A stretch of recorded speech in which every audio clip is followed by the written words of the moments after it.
just finished grading the worksheet, so those should be in your OneNotes now. And I released the worksheet for the corrections that will be due Thursday night.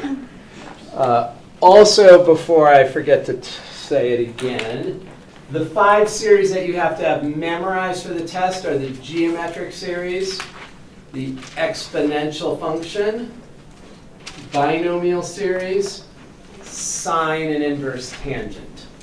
So those are the 5 that could show up. So make sure you know how to create those infinite series. Everyone okay with that?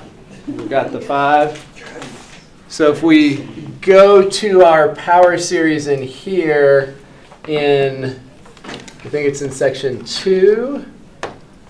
So they're all listed here. The ones that you need are the geometric.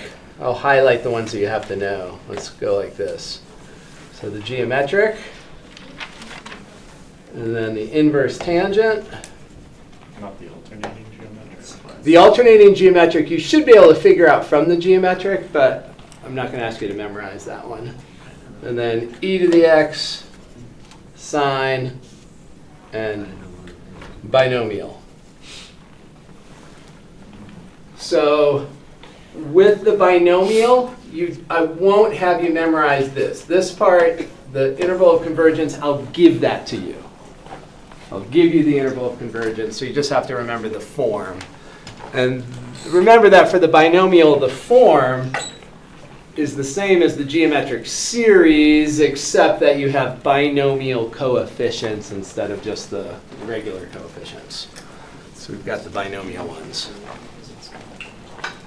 Question? Yeah. Yeah, will we need to know the alternating form of geometrics here and all that, or just the normal geometrics? You just memorize the normal one, but if you were in one of those questions that said, find the power series from another power series, you might have to manipulate that, which we'll do at least 2 of those examples today.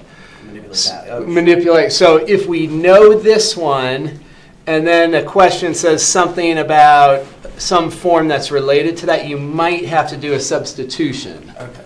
So that hardest problem on the test, the power series to power series, requires you to do some manipulation with a known power series, which we'll do that example that Daniel brought up first, which is sort of like that. So for example, here, if we needed this, we would replace this x with negative x all the way through. So that kind of thing. So let's look at that one that was in the homework. This is definitely the hardest type of problem. So let's do it now, and then we'll do it again later today. We'll do another one. So this is finding the power series from a known power series. So this says find the power series representation for G centered at 0 by either differentiating or integrating the power series for F. Give the interval of convergence. So they're telling us to start with this power series. And so the first thing we need to do is figure out the roadmap to get from F to G. We have to know, are we integrating? Are we differentiating? We need to create a little path. How do we get to this function from that function? And so we're going to start by integrating F. If we integrate F,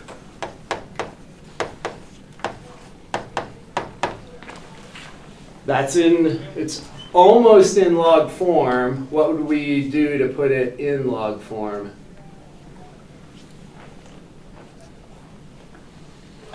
Multiplied by like 9 over 9. Multiply by negative 9 over negative 9. Remember, log form is when the denominator's derivative matches the numerator. When we look at that denominator, we see its derivative is negative 9.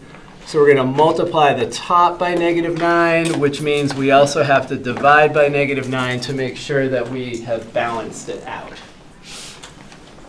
So this will be negative 1/9 natural log absolute value of 1 minus will be that. All right. Now, plus C. All right, so we are integrating to get to this. Now, they don't have absolute value bars in here, and when we look at the interval of convergence, we'll see that the interval of convergence is going to make the absolute value bars unnecessary. So we're not going to need those in the long run. So what are we doing then to get to G from F? What are we doing? So we want to do what to F to get to G? Divide by -9. So we have this whole thing right here. We want to figure out that. We want to isolate that thing, right? Because that is G. And what was the suggestion? Divide by -9. So if we take F, we integrate it, we divide by -9 right there. Times the integral of f of x. So if we multiply both sides by that -9, so we want to isolate this right now. That's G. So let's do this. So we're going to rewrite this as the left side is the integral of f. The right side is -1/9 times g of x plus c. We'll just forget about the absolute value bars for now. So we're just solving for g to figure out how to get to g from f. Just solve that for g. So we're going to multiply both sides by -9. And we're going to subtract this constant over here also. But isn't it true that when we subtract the constant, we can merge it with the constant that would come when we integrate f?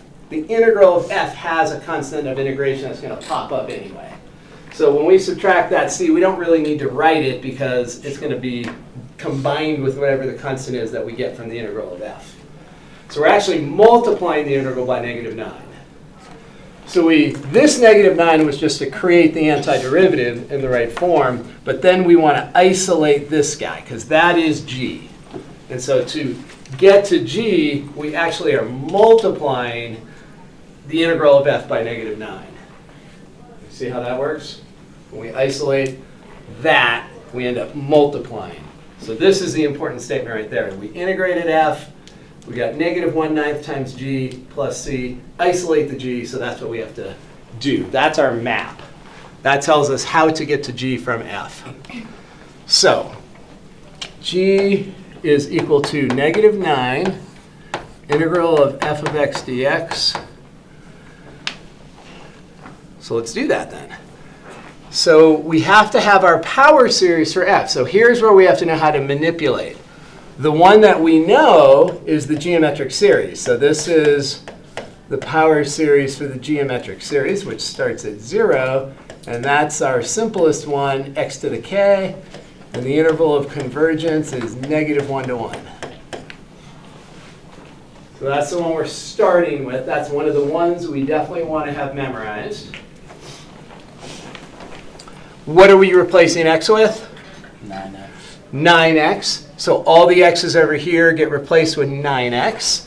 So this tells us that our power series for 1 over 1 minus 9x is going to be, we just come in here, and when we do a replacement, we don't have to worry about changing the start value of the index.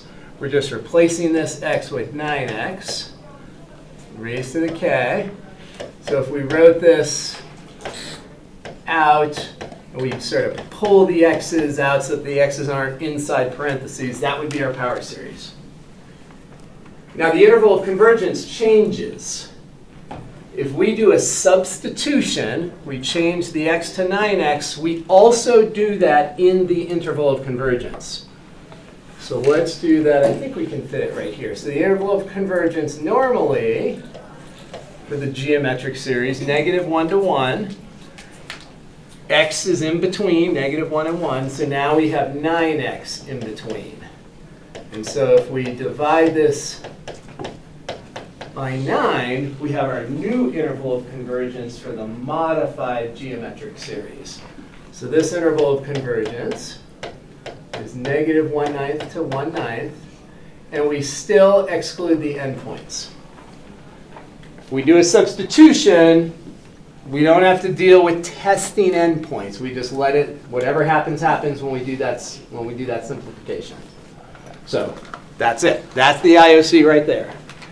Now, when you look here, do you see that this is never negative in here? Right. When you plug in numbers in here, if you plug in any number within here, this is going to be positive, which tells us we don't need those absolute value bars. So that's that sort of confirmation that I alluded to, that we don't actually need to have the absolute value bars. We can call it G, which doesn't have absolute value bars, because we don't need them. All right, so now we're down here. So G is going to be negative 9 times the integral of f. This is now f. We've got a power series for f. So anywhere we see f, we can just replace it with its power series. So that power series starts at 0, and we have 9 to the k multiplied by x to the k. And we're integrating this with respect to x. So that is our form for G. And now we just have to do the integration. And the nice thing about this is that we're dealing with a polynomial. So integration is how it always is with polynomials. 9 to the k is a constant. There's no x in that 9 to the k. So that's just going to come on down just like it does with regular integration. You can factor constants out. You just have to focus on the x's. And then this is going to be x to the k plus 1 divided by k plus 1. So the integration part only, you just have to focus on the x part. And we do what we always do. Add 1, divide by the new exponent if we're dealing with a polynomial. Now we have to deal with the index. We've seen that when you differentiate, that index often changes and bumps up a little bit. Because when you differentiate a polynomial that has no missing terms, there's a constant and, bless you, an x squared, you lose a term, right? If you have 1 plus x squared and you differentiate, that 1 disappears because the derivative of 1 is 0. When you integrate, that doesn't happen. We can do a quick check to see that the terms match. If we start this at 0 also, when we plug in a 0 up here, before we integrate, let's forget about the 9 to the k, because that's a constant, it could factor out. So if we focus right here, when k is 0, x to the 0 is 1. The integral of 1 is x. So the very first term here should be x. When we plug in the 0, sure enough, we get x, right? X to the 0 plus 1 is x. 0 plus 1 is 1. So we can start at 0. It matches. Everything matches. Now we have a power series for G. So that is step 1. The final step is getting the IOC. We know that we have the endpoints. And here's where we do have to test endpoints. When you integrate or differentiate, endpoints don't change, but the convergence might change. And what we've seen is that sometimes when you integrate, you gain convergence. So now we're going to test those two endpoints. We're going to test x equals negative 1/9, and then x equals positive 1/9. So let's plug it in. Now this 9 that's out here, we can ignore. That's not going to affect convergence or divergence. There's no k on it. So we can really just focus on the inside here. So when we come inside, we've got the 9 to the k. And we're plugging in negative 1/9 right here. So negative 1/9 to the k plus 1 divided by k plus 1. So that's the series we want to know. Does it converge? Does it diverge? The first thing we see is that minus sign. It's like, oh, is this an alternating series? Let's see if we can rewrite it in a way to decide if it's an alternating series or not. That exponent definitely is changing from odd to even, odd to even. I'm going to pull it to the front, -1 to the k plus 1. So it's definitely an alternating series. And now let's see what we have left. We have 9 to the k, right there. Here in the denominator of the numerator, we have 9 to the k plus 1. So I'm going to rewrite this as follows. So we're going to have the 9 to the k from there, and then this is going to be over 9 to the k plus 1. And then we have a division by k plus 1, so I'm going to just write that as 1 over k plus 1. And simplify the 9s. So one more simplification step, and then we can analyze. The 9 to the k and the 9 to the k plus 1, doesn't that just leave a 9, a single 9 in the bottom? Right, so 1/9. So that can actually come out to the front of this. It's a constant. Constants can factor through summations or integrals or whatever. All right, so this is just a constant, and we're left with 1 over k plus 1.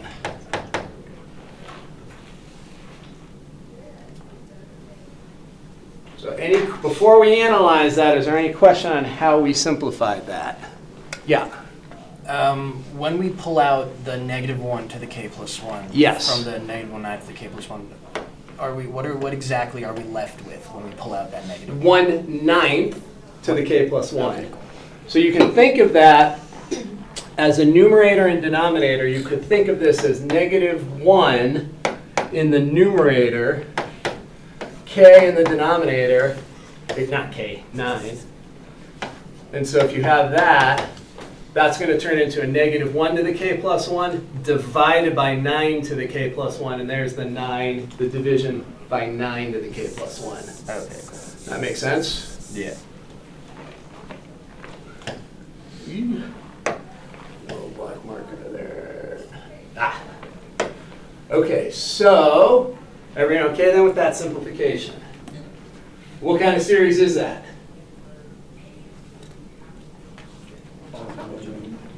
Alternating Geometric. geometric is just, a parenthetical thing, a constant raised to a k. Right, so if it was just that, I would agree you could call that geometric. Is it a P series? It is almost a P series. First, it's alternating though, right? It's alternating. If you take away that, so a P series always has just positive terms. A P series doesn't, technically a P series doesn't alternate. But if you take away the minus, it is a P series. And what P series is it? The very special one? Harmonic? The harmonic?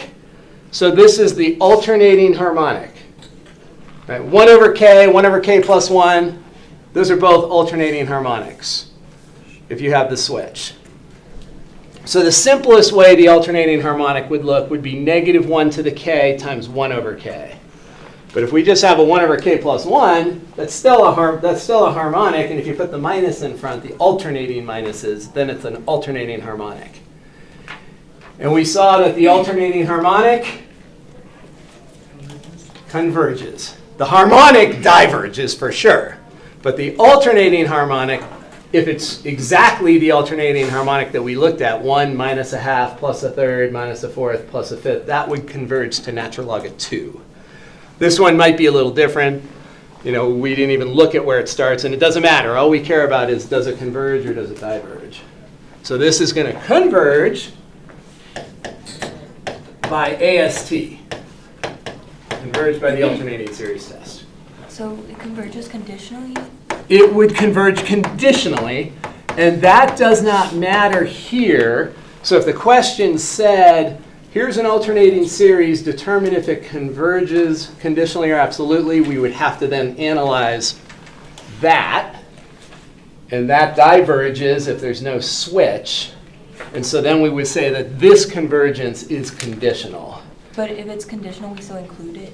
Like we're going to include this because it converges? Yes. Okay. Yeah, so anything, so when we have an alternate, in this context, we don't care what type of convergence is.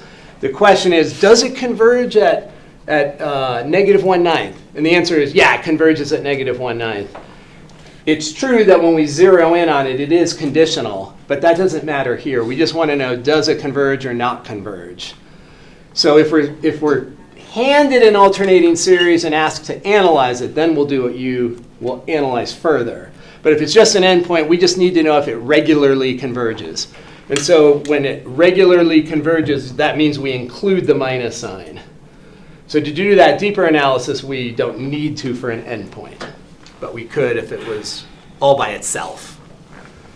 So how about 1/9? When we plug in 1/9, same setup here. Let's ignore the 9 out in front. We don't really care about that. So we have this 9 to the k. And then we're plugging in just 1/9, so it's going to be 1 over 9 to the k plus 1 divided by k plus 1. So let's simplify this. 1 to the k plus 1, 1 to any power is 1. And then we have in the denominator, we have this 9, so we'll end up with something really similar. We'll have this 9 to the k divided by 9 to the k plus 1, and then we'll have a 1 over k plus 1. And once again, the 9 over the 9 to the k divided by 9 to the k plus 1 simplifies to a 9th. We can pop that in front. And all that's left is the 1 over k plus 1. And does the series 1 over k plus 1 diverge or converge? Diverge. That diverges. There's no switch in it to sort of, this is the harmonic, essentially. There's no switch to offset that divergence, so this is going to diverge. And you can say a couple of things. You could say it diverges. You could say it's whatever you want to say. You could say it's a p-series, or you could say that it's the harmonic. Either way. So this is a divergent p-series, or it diverges because it's the harmonic. Either way. Could you say divergence test? Does it diverge by the divergence test? Does it not? I don't know. You tell me. So divergence test says take the Okay. limit of a sub k, It becomes 0. and the limit of a sub k is 0. And what does the divergence test say when the limit is 0? It's inconclusive. Inconclusive, right? The divergence test can only find egregious divergence, divergence where the limit's not even 0. Right? So the divergence test is for things like 1 plus 1 plus 1 plus 1, etc. Egregious divergence. But it can't detect this kind of divergence. Like that kind of divergence where the terms are going to 0, the divergence test is inconclusive. We have to do something different. So we showed that that diverged with the integral test. So the divergence test would be inconclusive here. So we have to go deeper, either call it the p-series or call it the harmonic. One of those two would be our justification. Egregious divergence. Okay, so that tells us then that our IOC actually did gain an endpoint, right? So the IOC here, we said that at negative 1/9 we have convergence. So the interval of convergence is going to be negative 1/9 to 1/9 with that, with those endpoints. Yeah, so that one is the hardest one, for sure. Question on it? Break. I'll probably talk to you because that's not the answer the homework has.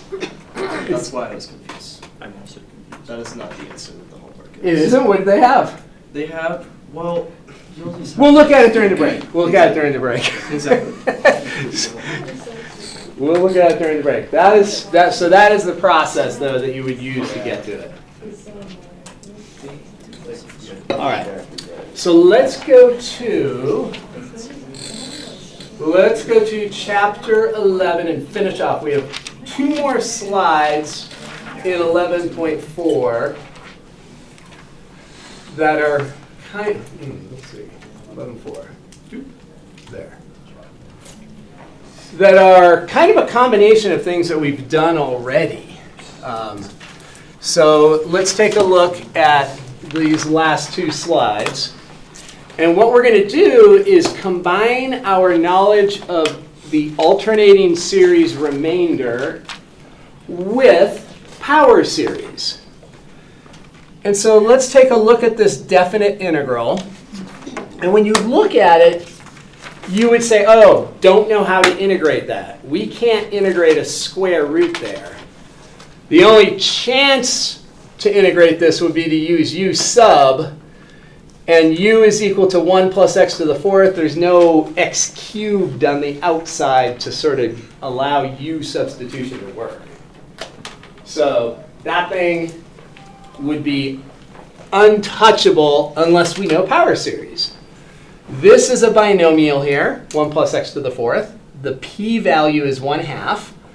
And we've done this exact one a couple of times now. So this, we would use the binomial expansion with p equal to 1/2.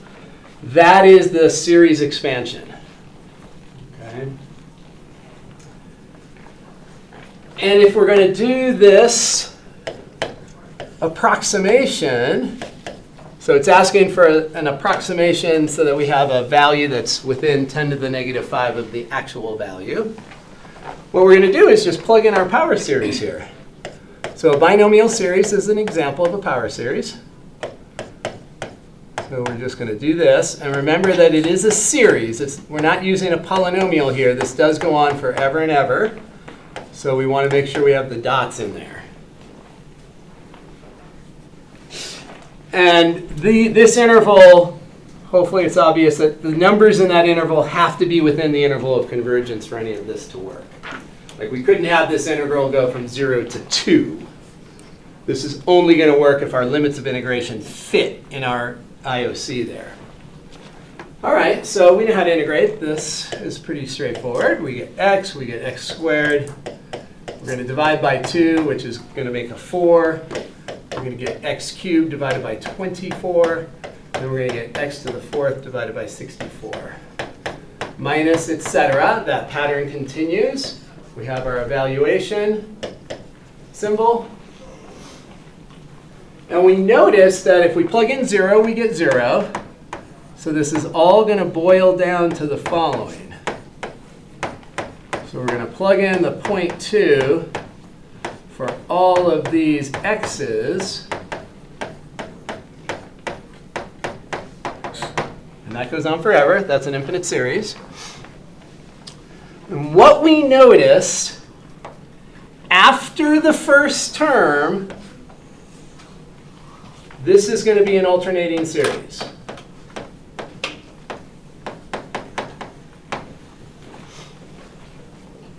And we know how to analyze the remainder for an alternating series. So we have this alternating series. If we want to be within 10 to the negative 5 of the sum of that series, we need to add everything up in front of the first term that's less than 10 to the negative 5. So all we need to do is figure out what term is the first term less than 10 to the negative 5. So we'll bust out our calculator and figure it out. So if we go to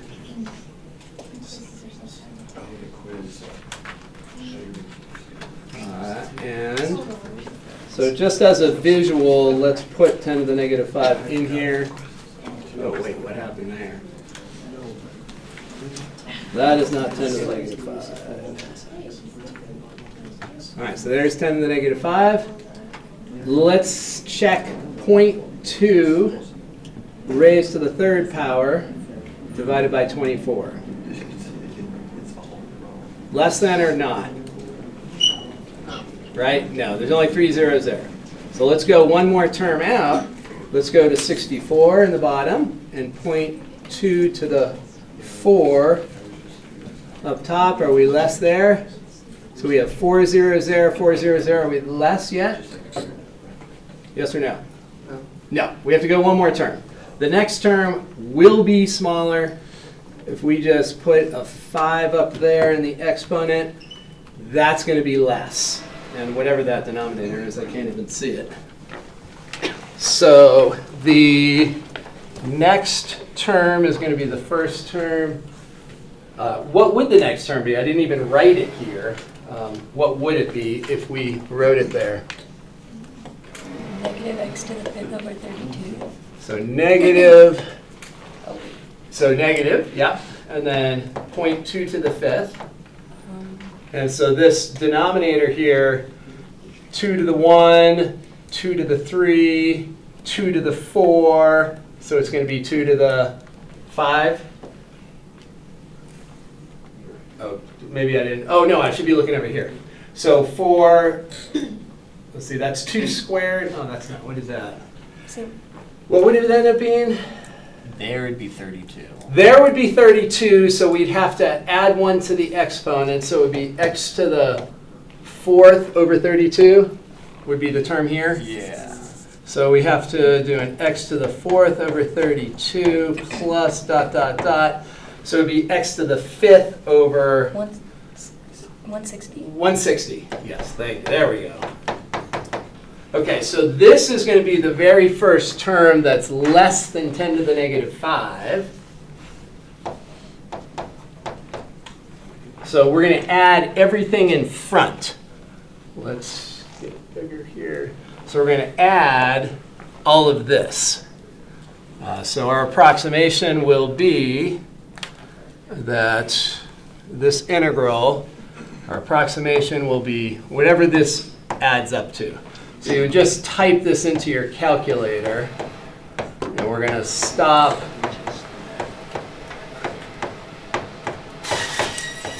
Ooh. Hope that wasn't a body part. It's just the printer. So we're just going to type that into our calculator and add it up. Yeah. They have a question. So that made sense if it was the normal 1 plus x under the root, but isn't it different since we have 1 plus x to the 4th? Oh, is that what happened here? We didn't. We didn't change the x We next to the didn't 4th. convert x to the 4th. Yes. I was wondering why I didn't have the term written there. That's exactly right. So I just took that. What should this look like? What do we do to get the square root of 1 plus x to the 4th? What a clown. Clown, oh my gosh. You substitute just x to the 4th. Yes, yes, yes, yes. Oh my, I was wondering why I was like, why would I have not put it on the screen? Come on. So then this term here is going to be x. If x to the 4th goes in there, we get an x to the 12th. Oh, this 10 is, the tip is gone. That's what's happening. So x to the 12th over 16.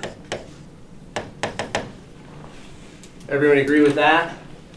Oh, man. That is going to make it a lot quicker. Let me rewrite that during the break so we don't spend more class time on it. Next time when I make a mistake, stop me right when I make a mistake. Oh my gosh. Show you. Yeah, right? False sense of security. We'll do this one from start to finish correctly, and you get the process, I think. Let's try it one more time here. We'll do this one start to finish correctly. So do we have to modify this power series? Do we have to modify it at all? No. Okay, so we can just blindly plug in this power series. Okay, sorry about that. I will correct it during the break so that it's all legit. Yeah, bonus points for you guys. Take it off the exam and we'll give you. Right? Exactly, 3 points. So same idea here. We've replaced this function inside with the power series, and it turns out that this function is an alternating series. So we're going to integrate term by term. So we are just coming through and integrating term by term.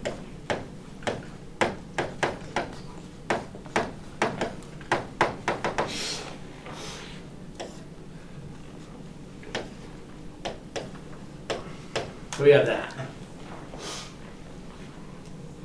Plugging in the 0 doesn't give anything.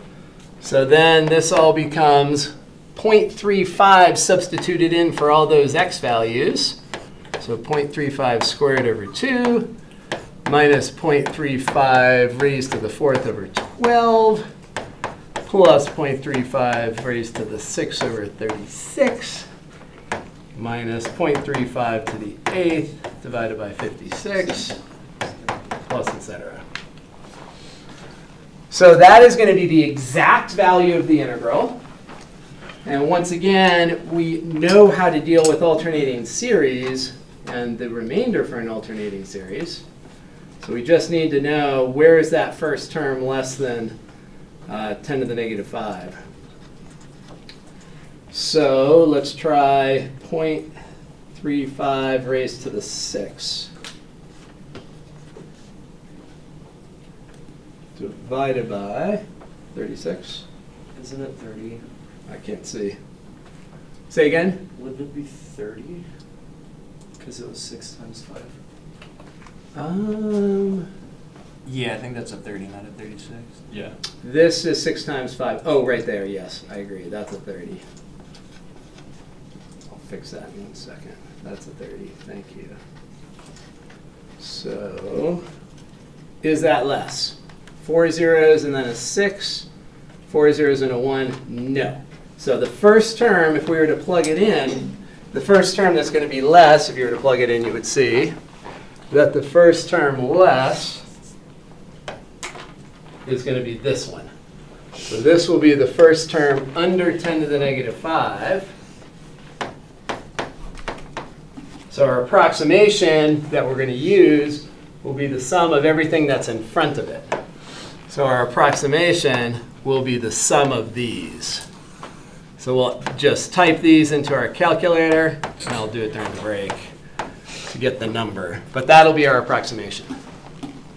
So we're kind of just combining power series with what we did with the alternating series. So the remainder for an alternating series. And most of you did really well with that one on the worksheet, but there's a few of you that got your numbers confused on terms. So take a look at that to make sure you sort of get that. All right, let's go to our last slide.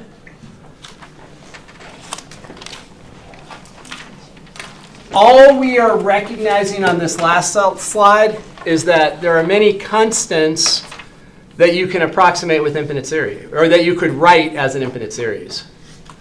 And so what do you think we're going to do for the square root of e? How would we write the square root of e? What are we going to replace x with? 1/2. 1/2, and that's it.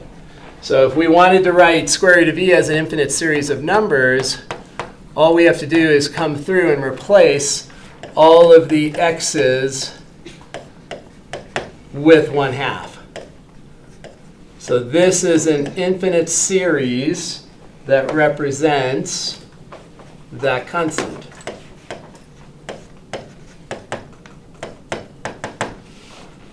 And we can simplify that if that's what the instructions ask us to do. So that's all this slide is showing us, is that these power series, remember that every value of x is nothing more than an infinite series of numbers. So a power series is an infinite series of infinite series. Right? Every x creates an infinite series. So sine of x is a power series. If we plug in a single x value, like the number 1 radian, that's rewritable as this infinite series of numbers. As long as that number that you're plugging in fits within this interval of convergence. So that's it. That's all this slide is showing us, just another sort of observation. All right, let's go to the review problems. And go back to chapter 10. So when you look at these review questions, I've got them all labeled with sort of a reminder of what they are. Those hard ones are these ones right here that we did for that first one. Power series to power series with a derivative, power series to power series with an integral, and then here's power series to power series with a derivative. We don't need to do all these. I finished yesterday, early evening, there's a video solution to all of them now. So we don't have to do, there's no way we'll get to all of them. So let's go one by one and let's just decide, should we do this one or should we not do this one? There's not this type of application on the test. So, was that Skip? So let's not do that one. So log limit. Now, on the worksheet, many of you understood how to use the shortcut, but there was a handful of you that didn't actually do the math to show that if you want to show this result, like we know that this limit is e to the ab, that first question on the worksheet was you were supposed to show that using the log limit process. Once you've shown that, then the second part of part one was then you just use it. So if we had that established, we would say that this limit is e to the 6. Now on the test, if it asks you to use log limit, you want to use log limit for the problem. If you weren't asked to use log limit, you could just use the shortcut. So here we see e to the 6. Down here, what do you think we could do to get this in a form so that we could use our shortcut? Divide by n. The key feature here is that we start with a 1.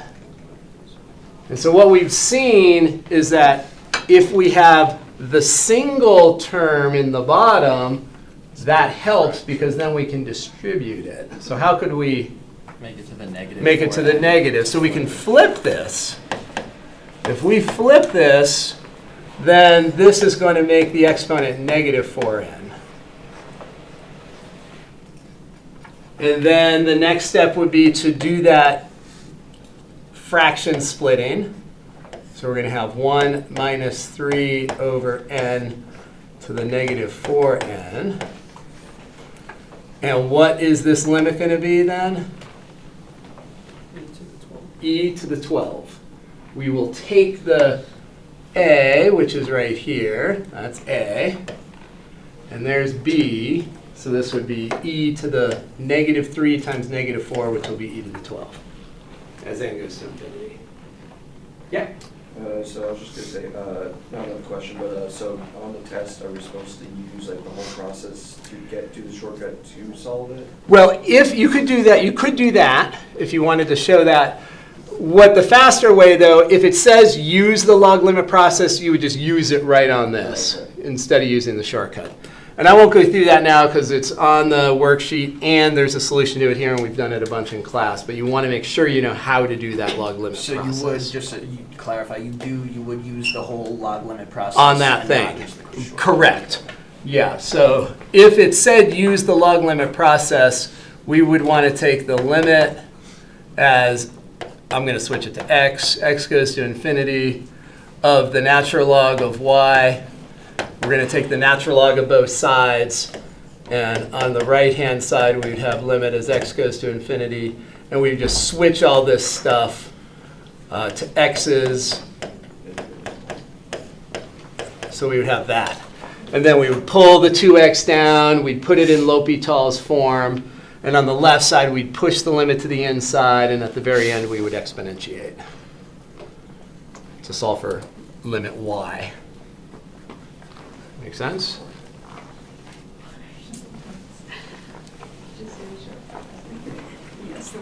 Yeah, so if it asks for log limit, you do the whole thing. If you're at an end point, you can definitely use the shortcut. The only time you can't use the shortcut is if it says use the log limit process. Then you'll use that whole long process. All right, let's take a look at geometric series. This is So these are sequences, not series, geometric sequences. And what is the limit of that top sequence?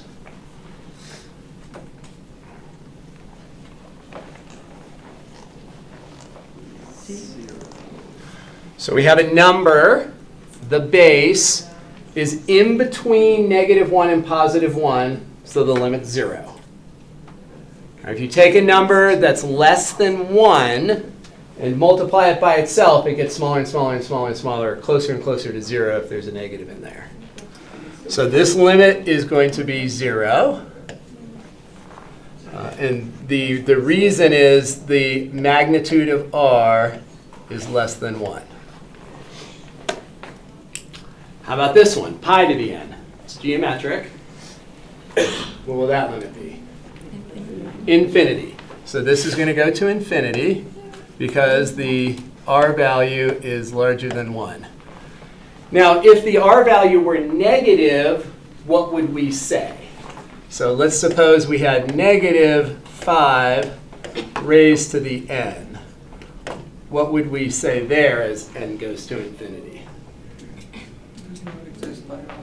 So it does not exist. So we can't say infinity here because it's going to be oscillating wider and wider and wider. So all we can say is dne because of the oscillation. All right. Squeeze theorem's not on there. Let's just talk about it for a brief second.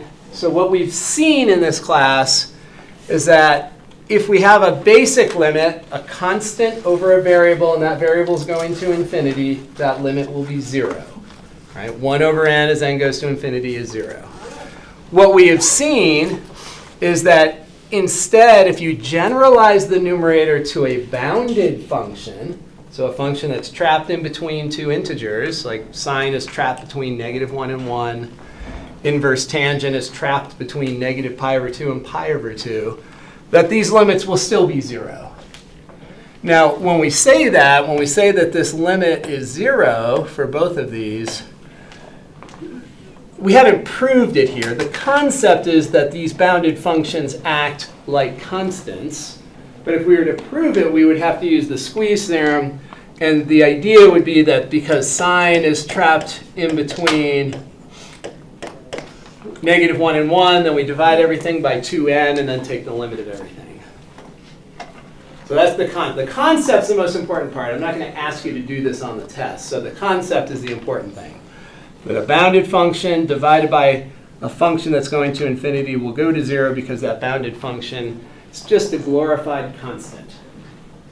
But if we had to prove it, we would use we would take the limit of all three pieces here and squeeze the limit out there. Okay.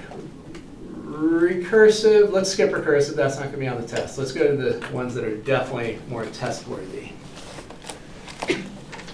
All right, so this, hopefully after doing the worksheet, you can hammer through these. The first one is a geometric series with what r value?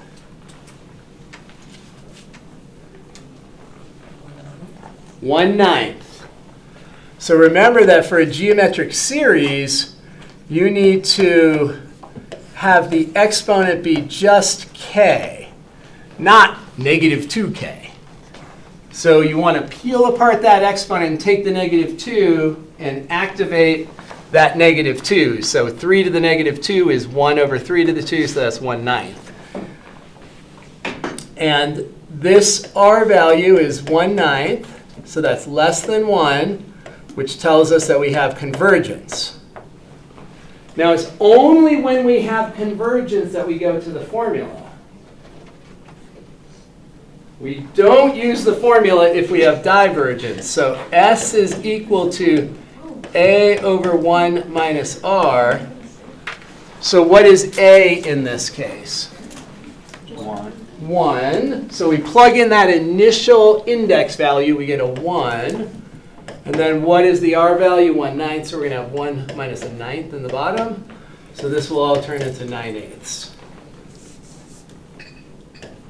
So that is the sum. But we only are going to find that sum if it actually converges. If it diverges, then that's meaningless. So how about this one? What is the R value here? 16. So once again, we want to isolate this k up here. So we're going to activate the exponent, the part of the exponent, the -2. We're going to do the -2 onto that, which will be flipped and then squared. So it's going to be 16 to the k. So we identify R as 16, which is greater than 1, greater than or equal to 1, will diverge. So that implies divergence, and we're done there. We don't go find S or write S equals A over 1 minus R. If it's diverging, we're done. We don't find the sum of a diverging series. Okay, this one's a little trickier. Is that minus sign included with that k minus 3 power? Does that minus sign get touched by that k minus 3? No. That's just a -1 multiplied by 2 to the k minus 3. So that negative sign can pop to the front. Now, a geometric series has just a k in the exponent. So what we are going to do is break this apart so that we can rewrite it in the correct form. So we're going to break the exponent apart like that. And then the constant stuff can come out to the front. So let's see. The minus is already out there. 3 is in the denominator. This is going to be 1/8. So 1/8 comes to the front. So we'll end up with -1/24 out in front. And we write this in our geometric form. There we have it. Now we've got that series written in the geometric form. What is the R value? 2/3 less than 1, therefore converge. Because it converges, we can then say, well, what does it converge to? And it's going to converge to, we're going to have this -1/24. Here we want to know the number it converges to. If we didn't care what it converged to, if we just wanted to know, does it converge or diverge, we'd be done. But if we want to know what it converges to, we definitely need to have this -1/24 come into play.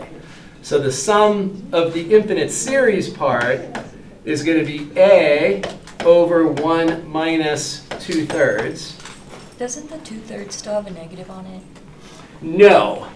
The minus here factored out to the front. So this minus right here is not touching this 2 or this 3. In order for a minus sign to be included, the minus has to be wrapped in parentheses. All right? So if you have something like -2 to the 3, this is -8. If that minus sign were wrapped up, then it would be included, and you would still have -8, because that's a terrible example. If you had -2 squared, this is -4. If you had -2 quantity squared, that would be +4. Right? So the minus sign floats. It's out in front. It's like a -1 multiplied by whatever is there. Would A not be 1/24 or -1/24? Why A- do you factor it outside the? So I'm treating this separately. I'm treating the series first, and then we'll multiply by -1/24. So this S is just for the series piece of it. So we're finding the sum of the series right here, but then we'll multiply by -1/24 to get the sum of this whole thing. Why is it not included in the series? Well, constants can be inside or outside. Okay. So if you move it It in, could be considered an A value. Yes. If you plug it into A over 1 minus I, you get the same thing. yes. So you could, if you were going to rewrite it and include it right from the start, you would move it to the inside and it would be your A value. So I'm just going to multiply by -1/24 in the end. Okay. But yeah, you could do it either way. So the sum of the series piece of this here is going to be 3. Therefore, our total sum, the total will be -1/24 multiplied by 3, so we'll get negative 1/8 as the sum of this. So of that series. So this part right here is just the blue part here. And then we'll multiply by the negative 1 over 24.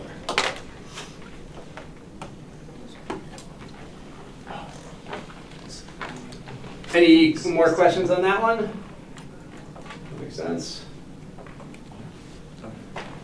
So pulling the constant in is absolutely fine. Sometimes it gets a little messier, so a lot of times I'll just leave it out in the front and then multiply at the end. But you can do it absolutely either way. Telescoping.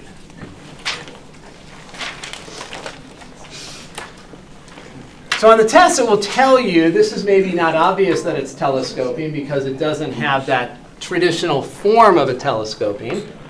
So what is the technique that we're going to use to rewrite this so that it looks more traditional telescoping? Yeah, PFD. So we're going to factor that denominator, k plus 1 multiplied by k plus 3. And this, our PFD tells us that when we have these linear factors in the denominator, we have that. And then we cross multiply kind of thing.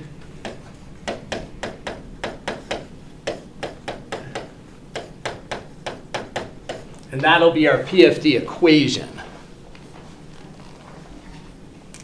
And we have our goal here is to solve for A and B. So we're going to plug in some convenient values here. If we plug in negative 3, the left side is still 2. The right side, if we plug in negative 3, will be 0 here, and then negative 2b. So b will be negative 1. And then over here, if k is negative 1, left side is still 0, still 2. Still 2. There's no k over there. So this side, that's going to be 0, and this is going to be 2a. So this tells us that a is 1. So now we can rewrite this series and say that it looks like a, so 1 over k plus 1, minus, because b is negative, 1 over k plus 3. So there is our more traditional looking telescoping series. Something minus something. Okay, now to analyze a telescoping series, we have to look at its sequence of partial sums. So we want to look at S sub n, the sum of the first n terms, and then take the limit of S sub n as n goes to infinity. The two series that we can find S for, capital S, geometric and telescoping. To find the sum of a telescoping, we have to find S sub n and then take the limit. So S sub n is the sum of the first n terms. Plug in 0, and we get 1 over 1 minus 1 over 3. So we have to keep track here. So the k value here was 0. The term number is 1. Right, that's the first term. To get that first term, I plugged in k equals 0. Now we're going to plug in k equals 1, and we're going to get 1/2 minus 1/4. So we plugged in k equals 1. That's now the second term. Next, we're going to plug in k equals 2, and we're going to get a third minus a fifth. So we plugged in k equals 2. That's now the third term. Let's do one more on the front side. So the next one, we're going to plug in k equals 3. So we're going to get a fourth minus a sixth plus etc. And then we're going to have some terms at the end. This was k equals 3, which was the fourth term.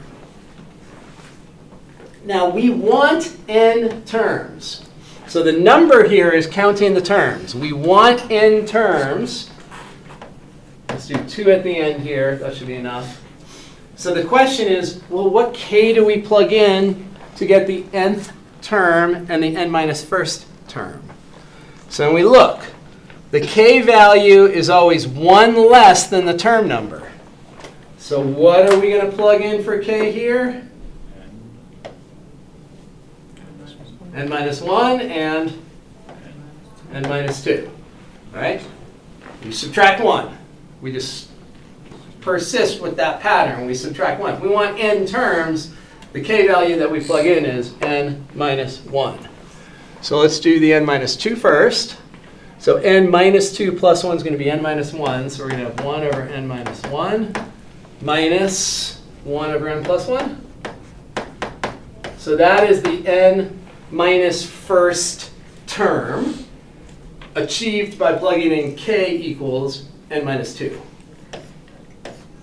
Nth term, we're going to plug in n minus 1, so we're going to get 1 over n minus 1 over n plus 2.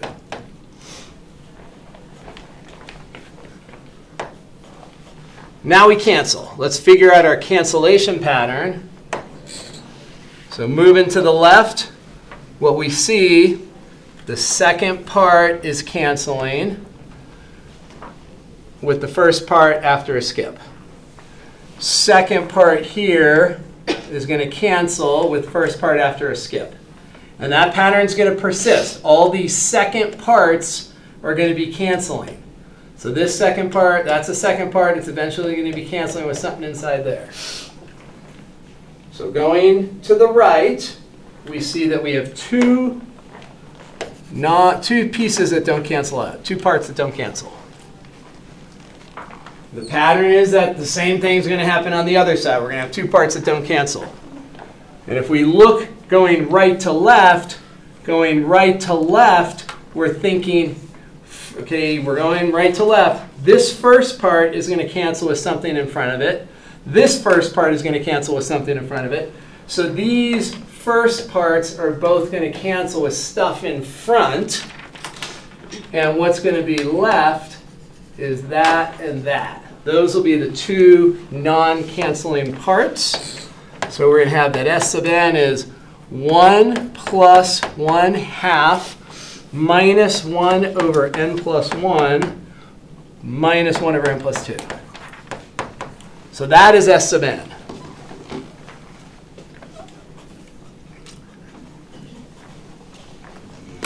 And you can always check. Right? If you want the second term, if you want S sub 2 where you're adding up through the second term, if you plug in a 2 there, you get a negative 1/3, so there's your first term. Plug in a 2 there, you get negative 1/4, so there's your second term. That should always match if you look at S sub 2. So there is S sub n. And then what is S? So S is going to be the limit of S sub n as n goes to infinity, which is going to be 3/2, 1.5. So that's going to be the sum of this telescoping series. All right, let's take our break. And I will go fix that terrible problem. One that I totally botched. I have a question. Yeah.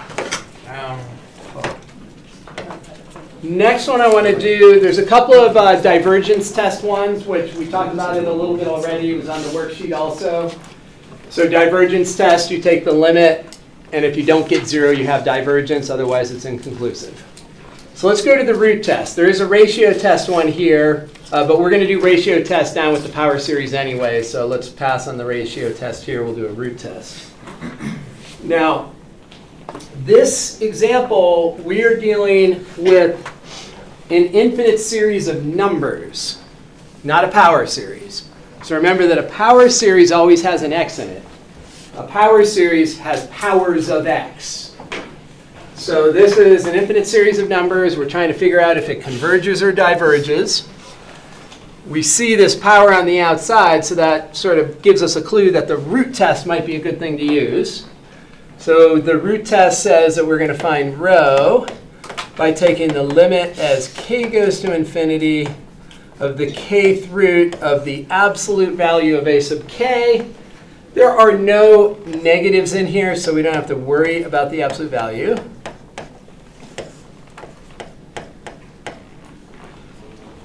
And when we take the kth root, we combine these two powers. So it's like multiplying the 4k squared by 1 over k. And that is going to give us, when we multiply that exponent by 1 over k, it gives us an exponent of 4k. So we've got that.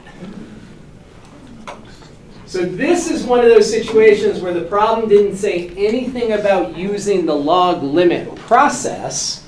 So here we'd go for the shortcut. So here, unless you want to use the log limit process, which no one does. So we're first going to flip this and alternate the exponent sign. And then we're going to do our fraction splitting technique. And what will this limit end up being? E to the negative 20. So the A value is 5. The B value is negative 4. So this is going to be e to the negative 20. Okay, so now we get to this place where we have to remember how to conclude. We want to remember that geometric series, root test, and ratio test all behave the same way. Geometric, root, and ratio. Those all compare to 1. Right? We decide, are we less than 1 or are we greater than 1? What's the case here? Are we less than 1 or greater than 1? Less than 1, which tells us converges. So this is going to be converges. All right? So geometric series, root and ratio, less than 1 converge, bigger than 1 diverge, and for root and ratio equals 1 inconclusive. So that's how we do it. So that series converges. It does not make any sense here to ask about conditional convergence or absolute convergence because there's no minuses.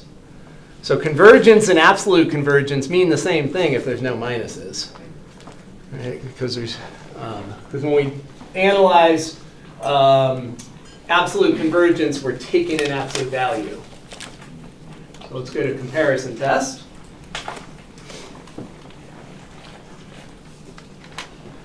When we look at this, now on the test, I'm telling you what test to use, so you're not going to be wallowing around, ideally. Not too much. Which term in that denominator is the dominant term? The first term or the second term in the denominator? First term. The first term dominates because it goes to infinity faster. If you were to look at 5x or 5k, it's pretty steep. The fourth root of k is a bird wing looking curve. It's going to go to infinity, but it's going to creep to infinity very slowly. So we're thinking that 5 times k dominates. So our choice for b sub k. So we want to pick b sub k. We could pick 1 over 5k, or 1 over k is possible. You could say that multiplying k by 5 is insignificant, which I agree with. But what we've seen a few times is that sometimes if you get rid of this multiplier, it screws up your inequality. So whether you do 1 over k or 1 over 5k, these both are divergent series. Divergent series. If you factored out that 5, you have this, which diverges. Why does it diverge? We need to give an explanation. We can give one of two here. With harmonic. That's a good thing. We could say it diverges because it's the harmonic. So that, or you could say it's a p-series, divergent p-series. Because for a p-series, p would have to be, what is p equal to here? 1. P is equal to 1. And so this is not greater than 1. You can say that. You can just say that. P is equal to 1, therefore it diverges. Because greater than 1 is where it converges. Less than or equal to 1 is where it diverges. So either way, you have a divergent series. So our suspicion is that this series also diverges because we took away something insignificant, so it should do the same thing. Well, we haven't proved that, though. So what we would want to show, if we're going to use direct comparison, we would want to show that a sub k has what relation to b sub k? Bigger or less than? Bigger. Because if our b sub k series diverges, if the a sub k is bigger than the b sub k, then the a sub k series must also diverge. So anything that's bigger than a diverging will also diverge. So that's our logic. So let's see if we can do it. Are we going to be able to do it? You should actually know in your mind already. Think about that for a second. Are we going to be able to show that this is true? Yeah. So if we think about these two fractions here, this fraction on the left has a smaller denominator because we're subtracting something off. So the left denominator is smaller than the right denominator, which means the left fraction is going to be bigger than the right fraction. We're going to follow that? So we are going to, so you should know ahead of time if you don't have to try to think it out, but if you do try to think it out, you should be able to know whether you're going to be able to do it or not. That's a 5. What did I do here? This is 5 times k. So those are both 5 times k. And so here's where we see the illustration that leaving the 5 in is helpful. Because the b sub k, if it had no 5 right there, then we would have a k over here, and then we couldn't cancel that term. So having the 5 stay in allows us to do the next step nice and neatly. We get this. And that's true. You can add it to the other side if you want. Right here is a totally sufficient place to say that that's true. This negative sign is outside this positive number here. So that makes the whole right-hand side negative. A negative number smaller than 0. Yeah, that's true. So therefore, both series do the same thing. And since our b sub k series diverged, both series diverge. Because we showed this to be true. So as soon as we can show that inequality to be true, we can conclude that the original series, the a sub k series, does the same thing that the b sub k series does.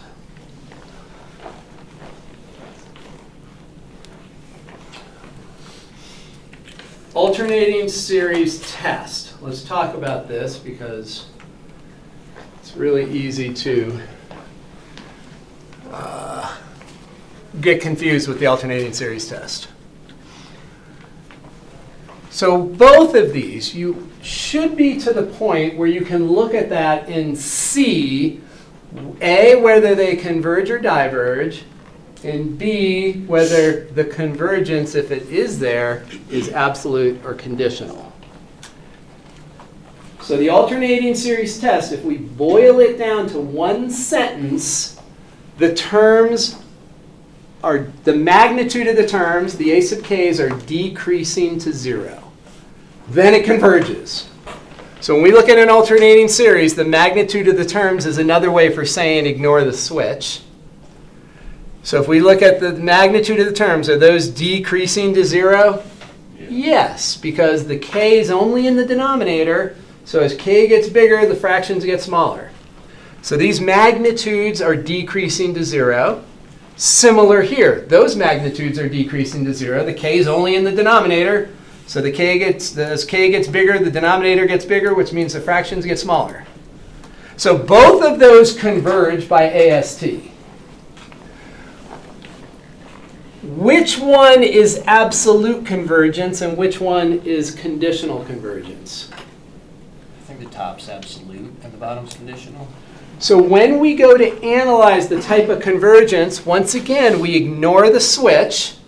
And if we ignore the switch, both of them are p-series. We ignore the switch. So they're not p-series with the minus in there. With the minus in there, they're alternating. When we take the minuses away, now they're p-series. This one has a p-value of 3/2, which is bigger than 1. So that one converges if you take away the minuses. This one, though, has a p-value of 2/3, which is less than 1. So if you take away the minus, you have divergence.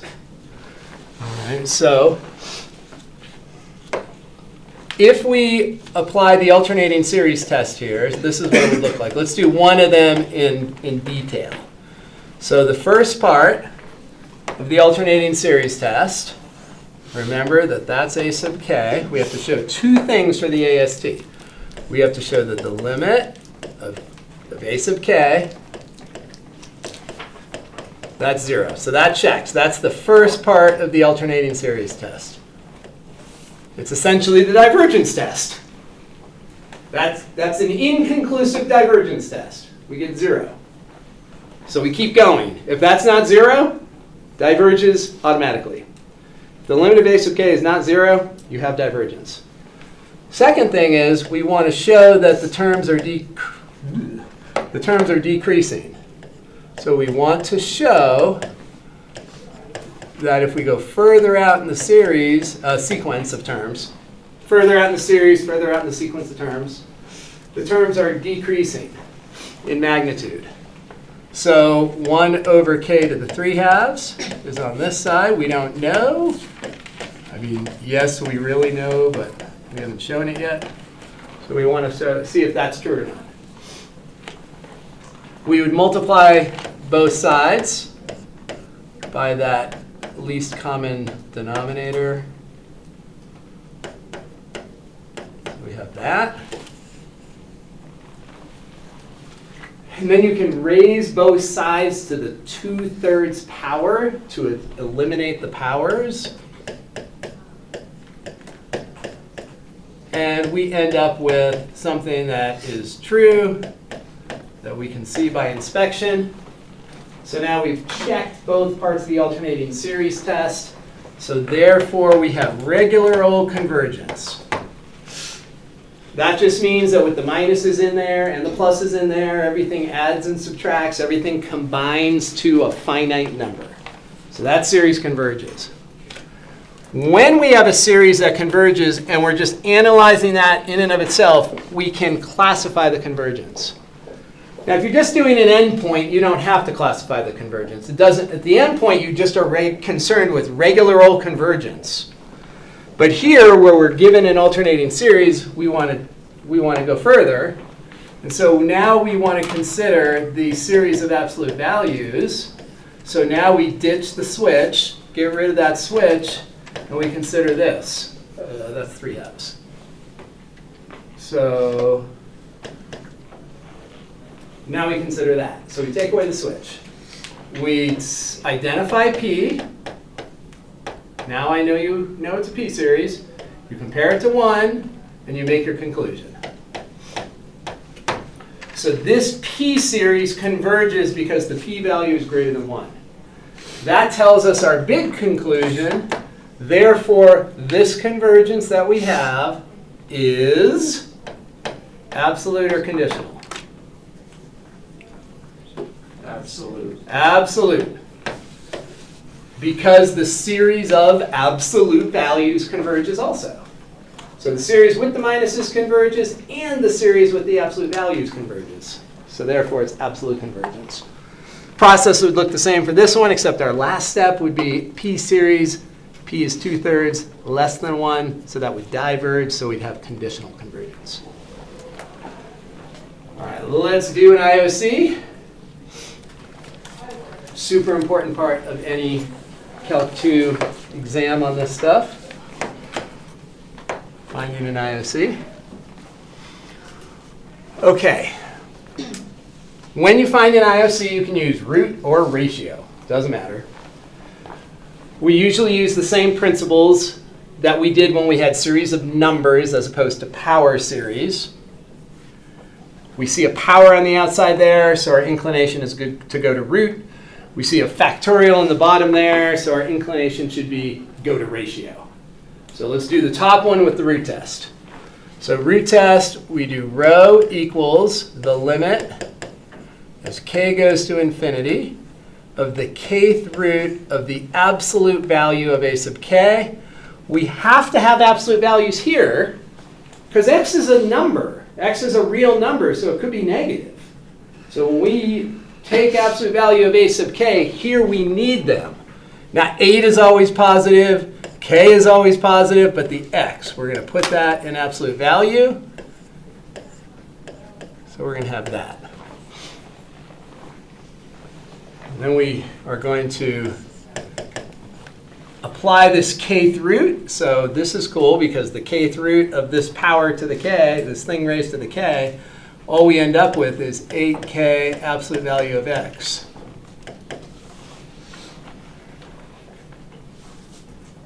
And we can evaluate the limit right at this moment if we want.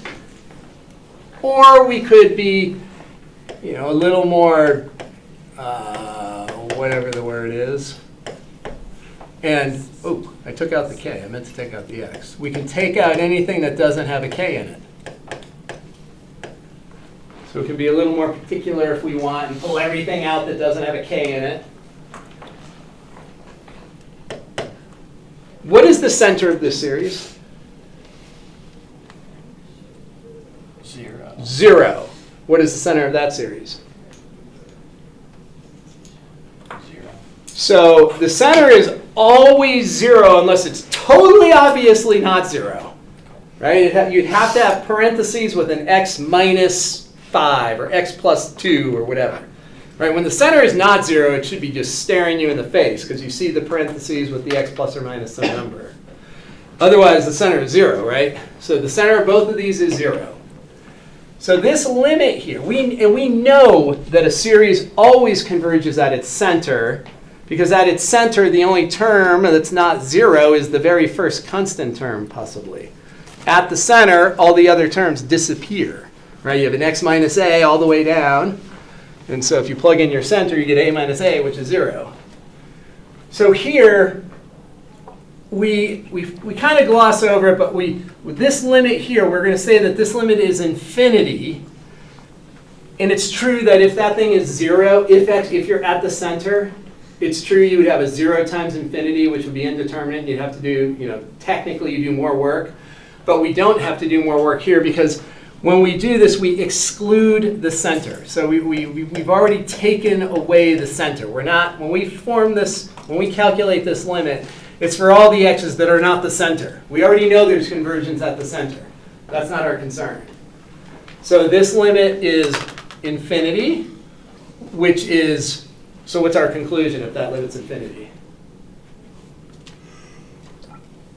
That it's just, this is the number 0. It's only the center where we have convergence, because with root test and ratio test and geometric series, less than 1 is where we have convergence.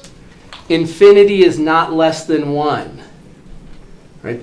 You could say, well, when x is 0, your limit would be less than 1. Yes, we already know it converges at the center. But this is never less than 1 if x is not 0. So the only place of convergence is the center. So this is, when you compare this to 1, so let's just put that up there, less than 1, question mark, we're going to say never. But what we mean is never except for the center.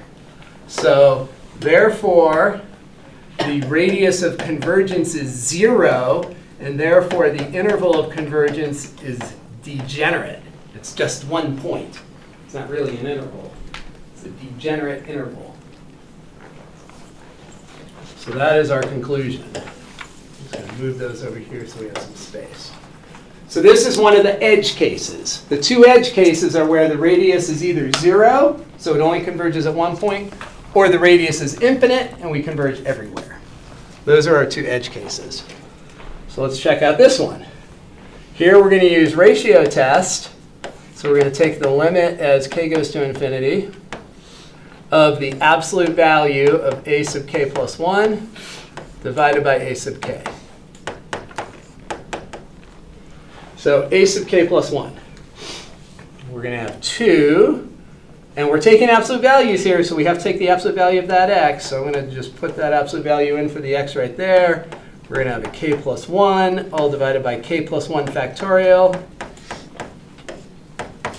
So there's a sub k plus 1 absolute value. Dividing by a sub k means flip a sub k.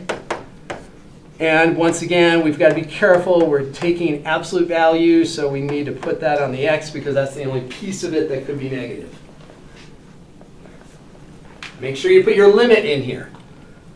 This is still a limit. We have to have limit each of these steps here. Now we have a bunch of cancellation. 2's, bye-bye. K factorial over k plus 1 factorial. Most of that cancels. There's only one factor that doesn't disappear. What is that one factor that sticks around? K plus 1 in the bottom. All right.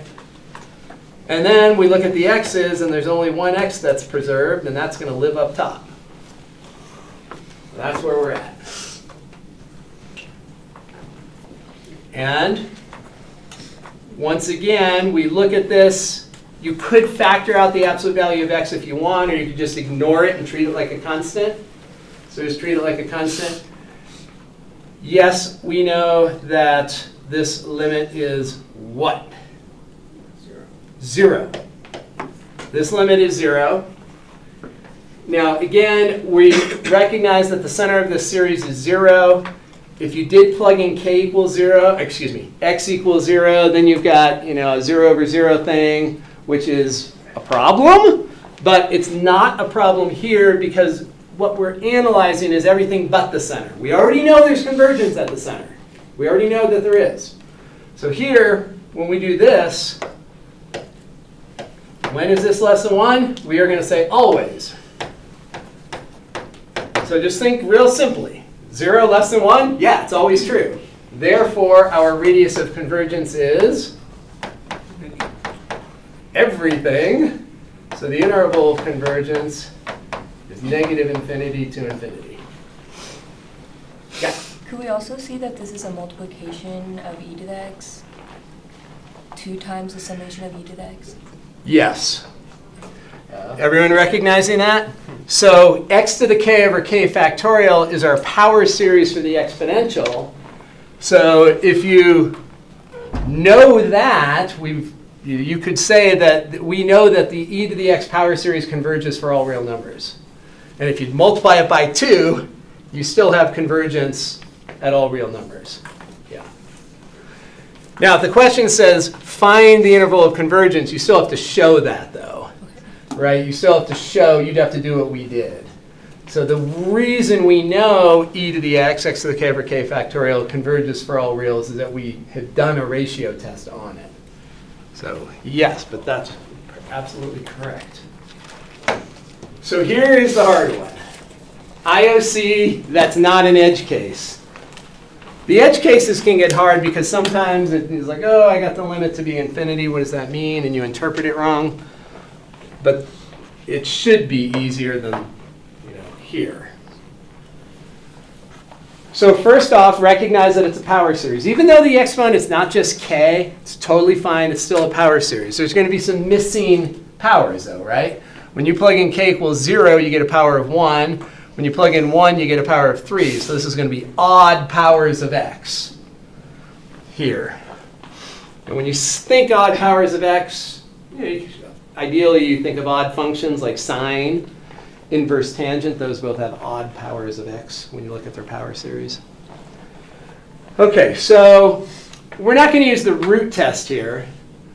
There's not a power on the outside that the root test could eliminate. So we are going to go ratio test here. So the ratio test is going to be the limit as k goes to infinity, absolute value. So we're going to take the absolute value of the x, right? And when we do a sub k plus 1, can you tell me what the exponent is going to be when we plug in a k plus 1 for that? 2k plus 3. Does everybody see that? Because it's 2 multiplied by the quantity, k plus 1. So it's going to be 2k plus 2 plus 1, which will be 2k plus 3. So 2k plus 3 divided by, when we plug in k plus 1 here, we're going to have k plus 1 minus 1, so that's just k. So that's a sub k plus 1. And then we divide by the absolute value of a sub k. So we flip the a sub k. And when we flip this, we still need the absolute value on that x. So we have that. So when you're replacing this k with k plus 1, you get 2k plus 2 plus 1, which is 2k plus 3.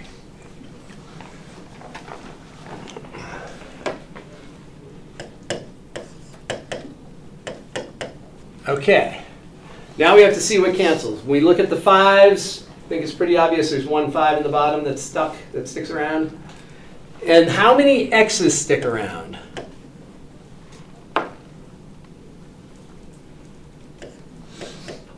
How many of those?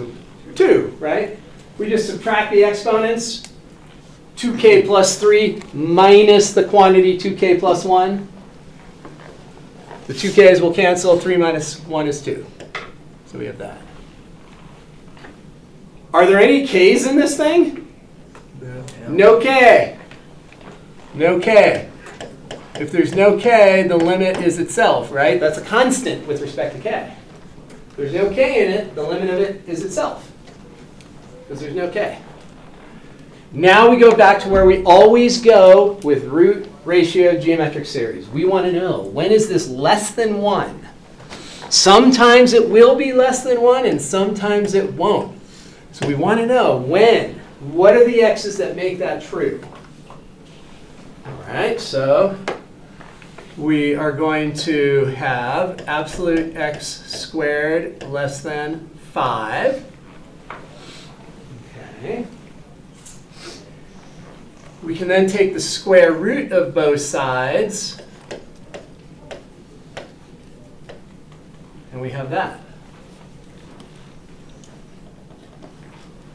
So this tells us that our radius of convergence, so right here, once we get the x isolated or isolated as absolute x, as soon as we get all the stuff that's multiplied or squared or added or subtract, whatever, once we get that isolated, that number on the right is the radius of convergence. The interval of convergence, we don't know yet, but we do know that the endpoints are negative root 5 and root 5. All right, now we have to test them. That's why this case, the non-edge case, is the hardest, because we have to deal with the endpoints. Dealing with endpoints is a nightmare. Dealing with endpoints, never, well, maybe I shouldn't say never fun, but rarely fun, maybe we could say. So we go back to the original series, and we have to test. All right, so let's see if we can do this. So our series, x is negative root 5. I'm going to write this as negative 5 to the 1/2 power. Plugging that in for x. That minus is included, so I need to have the parentheses. And then over 5 to the k minus 1. Okay. Everyone all right with that?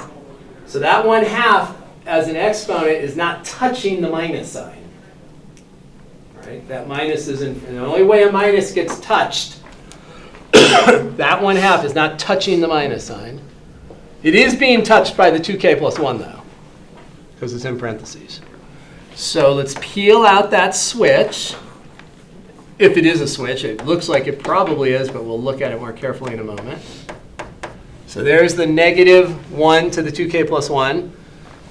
So we're taking out the negative raised to the power. And now we have 5 to the half raised to that power, which means we have to multiply the two exponents together.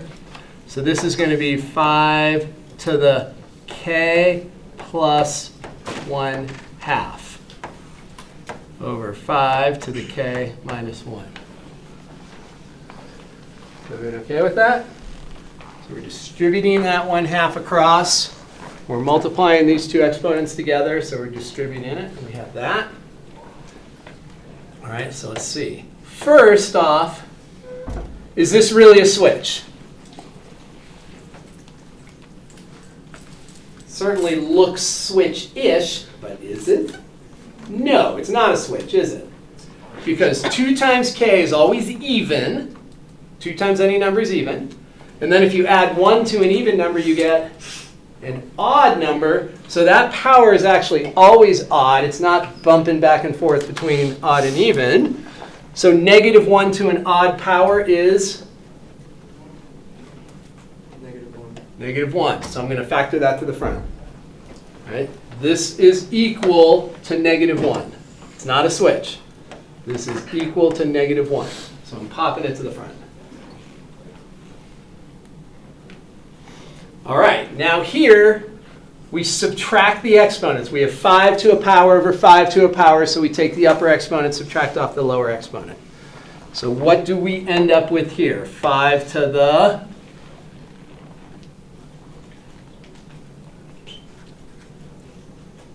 5, right? 5 to the 3 halves. So k plus a half minus k plus 1.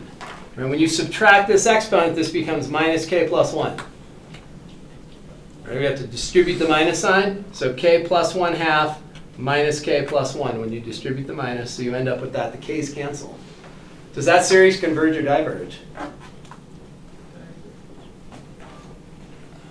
It diverges egregiously. Because of the divergence test, limit isn't 0. Exactly. The terms don't even go to 0, so that thing diverges terribly. So this diverges because the limit of 5 to the 3 halves as k goes to infinity is not 0. And it suffices. You can, on the test, when we're testing endpoints, you can be very concise. You can just say diverge by divergence test. You can just say that. I'm just emphasizing why the divergence test concludes divergence there. Everybody see that that limit's not 0? Right? It's 5 to the 3 halves added to itself forever. That's a divergent activity. So let's test the other endpoint. We're going to have something comparable. And right off the bat, you probably, That's what I was thinking. we're all hoping that the same thing happens, that it's not going to be too crazy. So now we're plugging in, instead of negative √5, we're just plugging in √5. So the only difference is this switch-ish thing. That's the only difference, right? We're plugging in 5 to the 1/2, so the only difference is there's no minus there.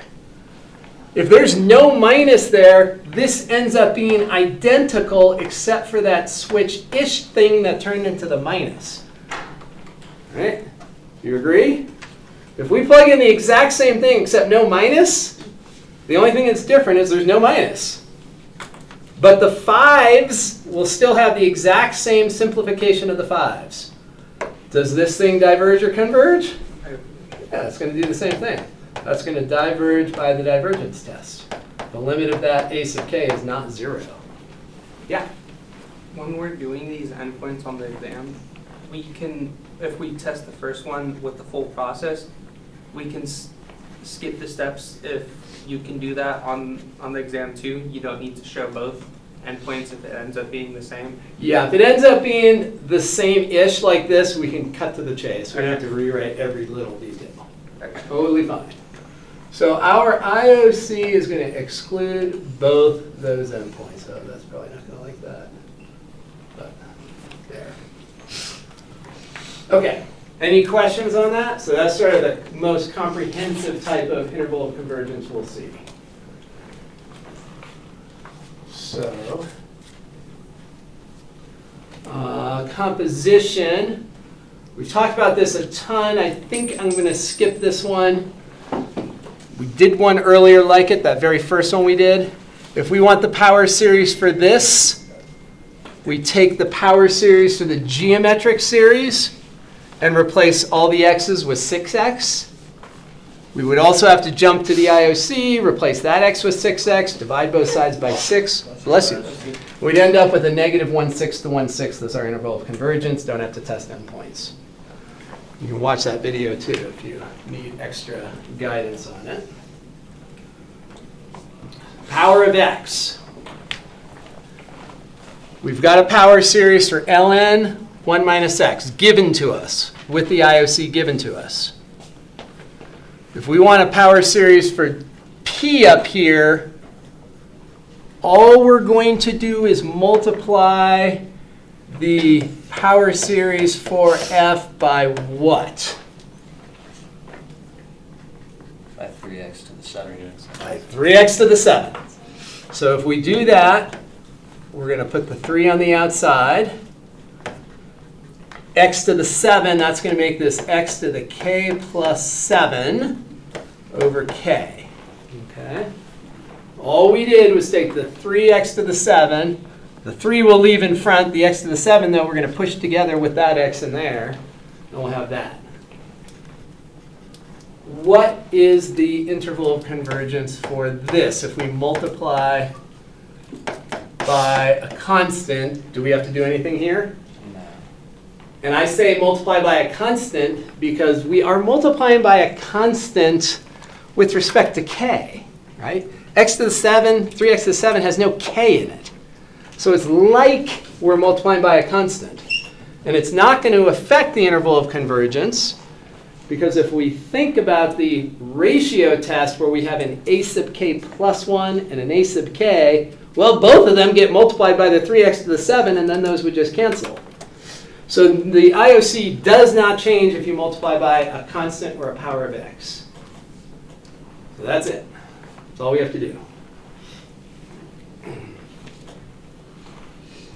All right, hard ones.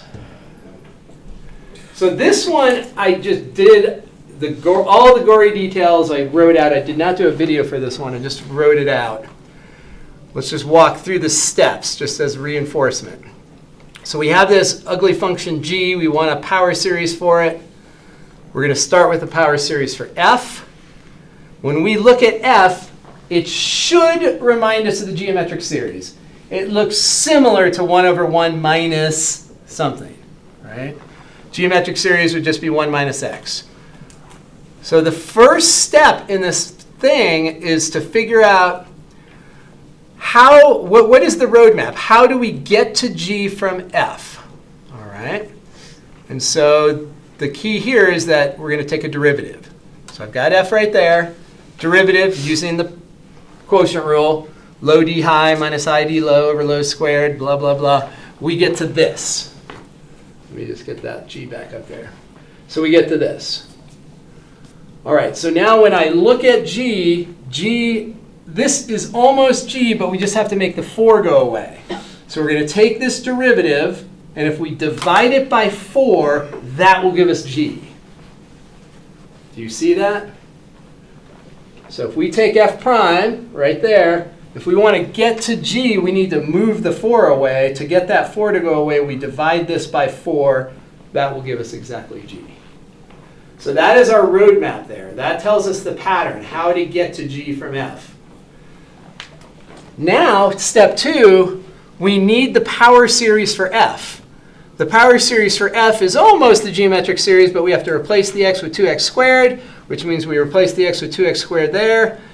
And technically, we replace the x in the interval of convergence with 2x squared, which I'm doing right here. So IOC started out -1 to 1, divide by 2. And here's where we use that trick we used last week quite a bit. The left side of this is always true, so we can focus on the right side. The square root of the x squared is absolute x. There are our new endpoints. Now with this one, we do have to test endpoints. So,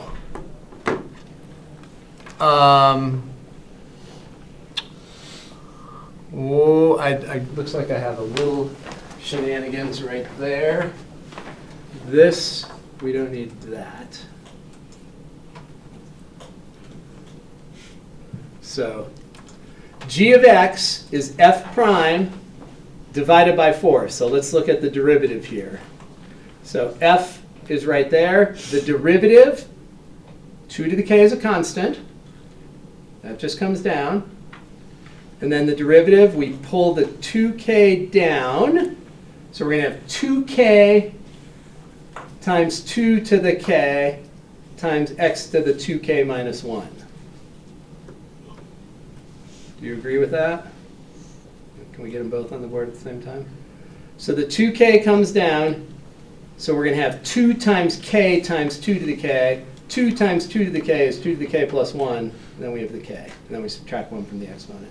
So it's just power rule. 2k came down, subtract 1. So there is our power series for G. Now we have to test the two endpoints, and that's what that whole mess is. So you can look at that carefully and see if you can decipher. It's very similar to the one we just did where we had to plug in a negative and a positive and there's a square root. It's going to be very similar. Okay, so this one also involved a derivative. Now the one that is hardest, which we did at the beginning of class, is this one, where we have to integrate. Oh no, that's a derivative too, the next one. Oh no, it says integral. Okay. Oh yeah. Okay, so this one. Let's take a look at this one.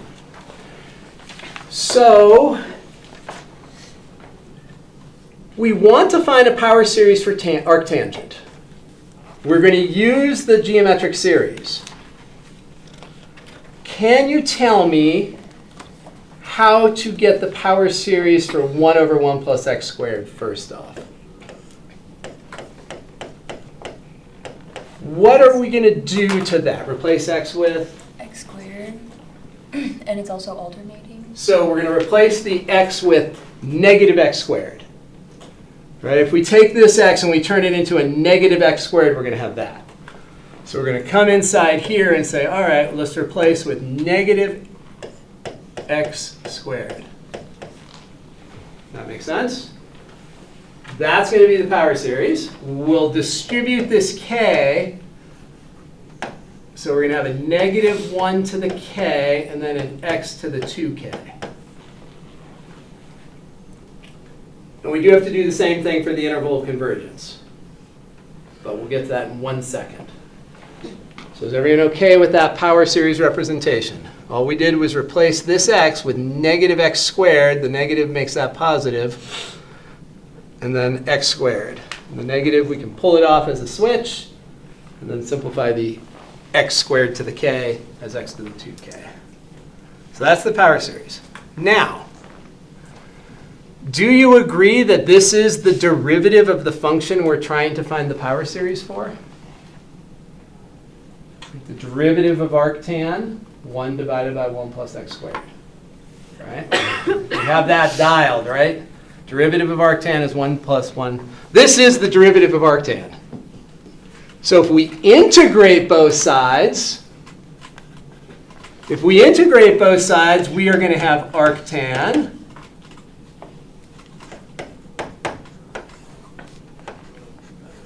And if we integrate this over here,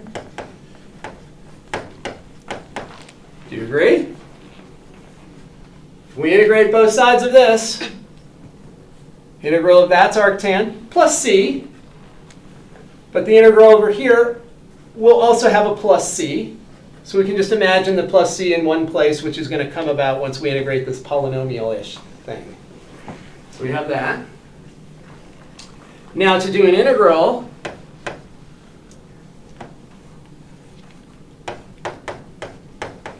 negative 1 to the k is a constant. So with integrals, constants just drift. So we just rewrite it. There's the x part. How do we integrate? Add 1. Divide by new exponent. Okay? Now we might have to adjust the index. We have to just make sure that everything's kosher. With integrals, usually you don't have to do anything, but we should at least check in our mind. The first term up here that we're integrating, negative 1 to the 0 is positive 1. Plug in a 0 here, x to the 0 is 1. So if you integrate the constant 1, you should get x. Let's check. We come down here, Plug in a 0, that's positive 1. Plug in a 0 here, we get x to the 1. Oh yeah, we get x. So that means the indices are all lined up just fine. And when we integrate, we get a plus a constant. So we have arctan of x equals the integral of this. Anytime we integrate, we have this plus constant at the end. Let's evaluate the constant. Test x equals 0. Let x equal 0 for a moment. What's arctan of 0? 0. Over here, we just saw that the very first term here was x. All of the subsequent x's are going to be there, x to the 3, x to the 5, x to the 7. And when you plug x equals 0 in, what does this all become? 0. So our constant is 0. Right? This thing, there's no constant in here. Everything is an x. So when you plug in 0, it all goes away. And how did we know that the x, like we said, like, oh, the first thing has to be x or something to separate above it, where we decided that the index is correct? So here, when we plug in 0, we get 1. If you plug in k equals 0 here, you get the number just 1. The step right before you integrate. Okay. Right before we integrate, so we're integrating the number 1, and if you integrate 1, you get x. Cool. And if you plug in 0 here, that confirms that, oh yeah, if we plug in k equals 0, everything disappears except the x. Okay. So that tells us that we have integrated, that the indices line up properly. But when we integrate this, we have a random constant of integration, and if we want to evaluate that, we need a data point. Well, we know that arctan of 0, you could pick a different one if you wanted. Like you could pick, pi over 4 if you wanted, but then you'd have to do this series at pi over 4, which would be a pain in the neck. 0, if we plug in 0 here, we get 0. If we plug in 0 here, we get 0. And so that tells us the constant has to be 0. Okay, so that tells us that the arctan has this as its power series. Now we still haven't done the endpoints. Starts at 0. All right. So we found a power series from another power series. With integration, the endpoints will stay the same, but we might have to change convergence at the endpoints. We might have to include instead of exclude or whatever. So let's go back up here, and let's do our endpoint analysis. So here we had -1 less than x less than 1. That's where it started. But then we replaced x with -x squared. So we have to see what happens here to get the IOC for that. Well, we would multiply by -1. And when we multiply by -1, we switch the inequality symbols. And then I'm just going to switch this back so that it looks more normal. So we have that. This left part of the compound inequality is always true. So that means we really are only concerned with this, which we can take the square root of both sides and get that. So did our interval of convergence actually change? Not at all, right, from the original there? So the interval of convergence here is -1 to 1. So that means the interval of convergence here is -1 to 1, but we don't know about the endpoints. We have to test the endpoints. This should be a lot easier than the last one because there's no square roots. So let's plug in -1 right here. So we have -1 to the k. Here we have -1 to the 2k plus 1 divided by 2k plus 1. Bless you. Everyone okay with that? So the first -1 to 1 that we just found was for Here? which? Yeah. That is for this up here, because to get this power series, we replace the x right there with -x squared. So we've got to come into this original interval of convergence and replace that x with -x squared. And we see that, oh gosh, actually the interval is the same. Okay. It's identical. Now we did all this manipulation with an integral, so we have to recheck endpoints. So we have powers of -1. Let's see, powers of -1. Okay, we add the exponents. So -1 to the k, -1 to the 2k plus 1, just add the exponents. All right, so is that really a switch?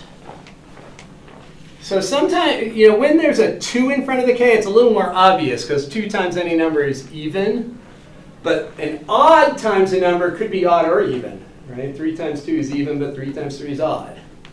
So we can't do the same thing. So what we do in our mind here, plug in 0 and we get an odd. Plug in 1 and we get an even. Plug in 2 and we'll get an odd. Plug in 3, we're going to get an even. So this really is a switch. Right? Just pick 4 numbers, consecutive numbers, 0, 1, 2, 3. And if it's alternating, plus, minus, it's a switch. So does that thing converge or diverge, and why? Convergence. Converges by The alternating. alternating series test. So this truly is a switch, so it's alternating. And if it's an alternating series, all we have to do is look at the non-alternating part and ask if the terms, the a sub k, are they decreasing to 0? So is 1 divided by 2k plus 1, is that decreasing to 0? Heck yeah. Right? The k is in the denominator. As the k gets bigger, the denominator gets bigger, the fraction gets smaller. So that is converging using the alternating series test.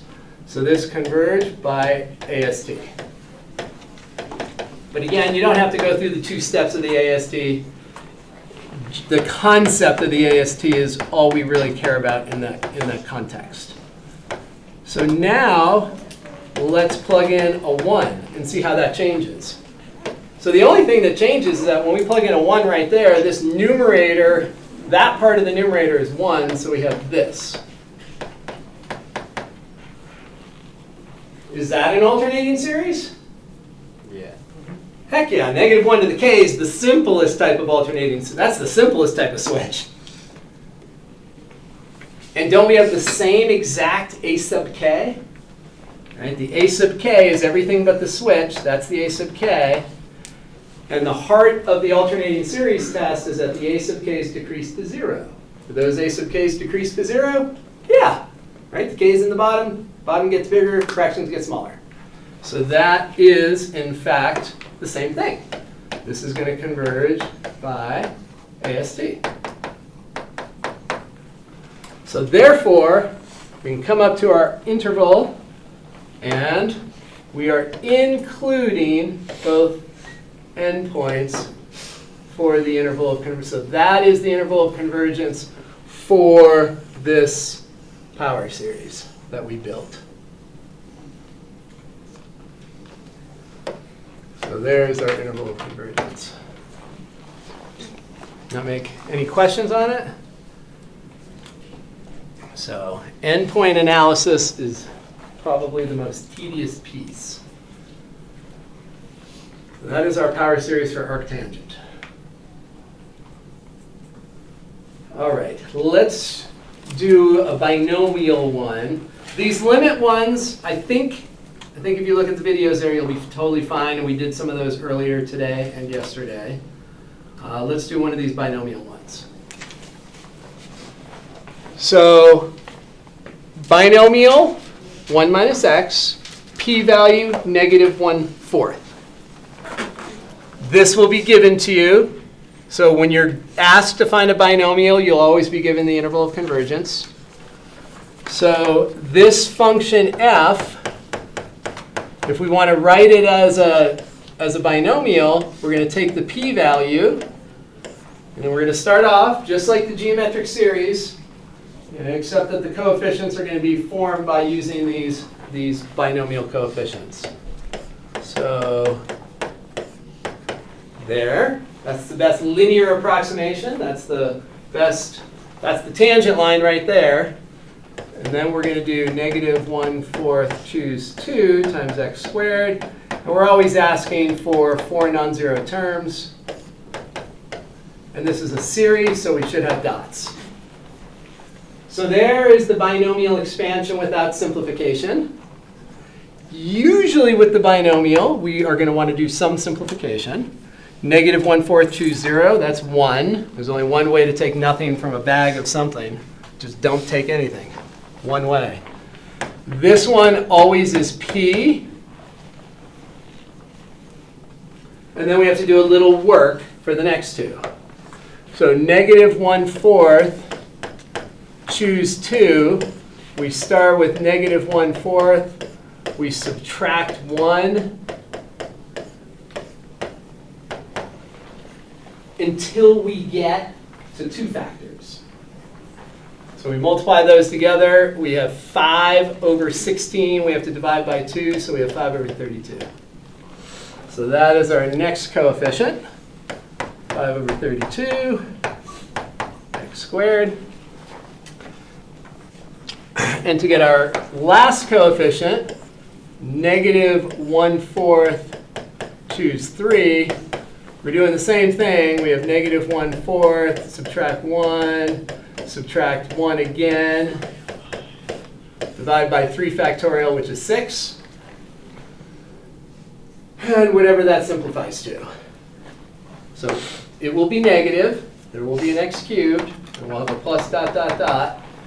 And I'm seeing 45 in the numerator. I'm seeing 4 times 4 is 16 times 4 is 64 times 6 in the denominator.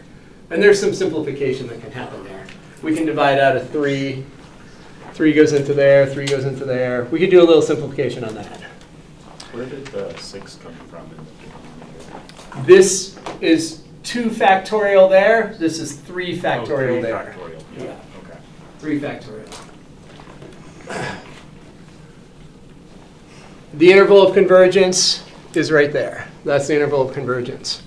Now the question says, find the power series for this. What are we going to replace x with in order to get this power series? Now that we have the power series for f, how do we get the power series for g? Replace x with negative x squared. All right, so we go negative x squared. And then to find the interval of convergence for f, we would have to replace the x in the interval of convergence, also with negative x squared, and then simplify it. So, all right, we'll stop there. You can watch the tail end of this video to see that last piece of it there. All right. After this test, we are sailing like on a catamaran.